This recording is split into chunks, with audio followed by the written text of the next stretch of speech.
Well, I have an offer for you. An offer you cannot refuse. Some of you may refuse, but some of you may not. And that offer is to have a close encounter. I mean, a real close encounter. Now, I have some answers to questions that are coming into your mind. Who will this encounter be with? Hard to say. When will this encounter occur? Hard to say. Where will this encounter occur? At Harrier's Meadow. And who will this encounter occur? Well, theoretically, technically, me. And that's because I'm getting buried. I always think going to the chapel and going to the green burial and anyway. So I am getting buried at the Green Springs Nature Reserve Cemetery, and it's going to be a green burial. I got married there. And you, God bless you. God bless you again. But you are all invited, not to the burial, but a time after that, because I'm not going to be going anywhere, or will I? So, they always say that you should read a room. Well, I can't see a damn person's face, though I think some people here are horrified at the idea of what I'm going to talk about, because a lot of people don't like to talk about their deaths, and I respect that, but I'm not talking about your death. I'm talking about my death. And I'm 70, and you think about these things. These are the things that you plan for. Well, 10 years ago, I went to a green burial of a man whom I love, Jim. And he died suddenly. It was very sad. The burial was there. It was beautiful. And actually, it was joyous. It was spiritual. You're on 130 acres of a nature preserve. And you're expecting the black hearse to come lumbering down to the grave. But instead, it's a green soccer mom minivan, and Jim is in the back. It's just done a certain way. It can be done any way you want. It was pure Jim. And the way that Jim lived his life is a way that I really want to emulate. And now I kind of felt like I want to kind of emulate what he did when he died.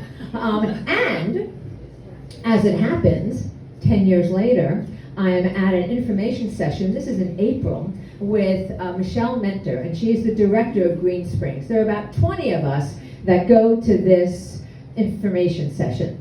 And she is a great salesperson. And she is a terrific storyteller. And she tells all these stories about how people have ritual and celebration, and that you can really do just about whatever you want. And it sounded great. And then she would go into some logistics, like, the nuts and bolts of being buried, such as no nuts and bolts, no metal, everything has to be biodegradable, which means that the vessel that you are in needs to be a pine casket, a wicker basket, which makes me think of a laundry basket, I can't get that out of my head, or a cloth shroud. But then she talks about another option, and and she also talks about that there's a wind phone, so you can call somebody if you like. But the thing that I loved, and I got all excited about, was that you can get buried in a cardboard box. And she talked about a family that painted and decorated their cardboard box. Well, 35 years ago, I got myself a big cardboard box, refrigerated box, and I painted it, and I decorated it, and I made it into a puppet theater for my children. Now, I happen to love puppets, so I thought, I'm going to get married in a puppet theater. And they're not going to cut out the opening for the stage. The curtain will be closed, and the show's over. But is it? Is it really? And she goes on and on that when you're at Green Springs, there's no tombstones, no statues, everything's level, and that you can have a garden. I can have a rooftop garden on top of me. And no annuals or bulbs are permitted, because that would be rude every year digging into that little space. and I will become the garden. I will be the garden. Because what will happen is that, once the nature takes its time, that your molecules will then turn to atoms, and then your atoms go into the soil ecosystem, or they go into the atmosphere. Baby, I'm going to still be alive. And I find that to be very, very intriguing. Now, not everybody really feels that way. And I was asked to go ahead and be the speaker for the Ithaca Garden Club, the annual speaker.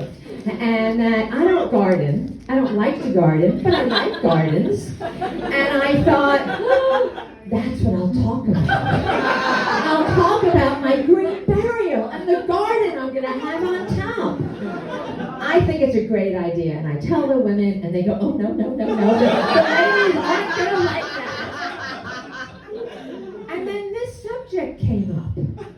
And I thought, well, a close encounter is something that I believe in, because I'm going to be there. In some capacity, I'm either going to be in the air or I'm going to be in the fungi mycelium. But nonetheless, I'm going to be busy. So if you come and you want to visit, 3 things that you need to remember. I'm going to be in section 4, block 4, site 19. I'm going to have a view, because when I bought my plot, I wanted a view. Not necessarily for all of you, but for me, I wanted a view. And that there's a bathroom. I made sure my plot's next to a bathroom, so it's convenient for you as well. And then the last thing is that if you're there and you're just not feeling the vibe of me around, I might be visiting Jim. But if I am, there's a win phone. Just call.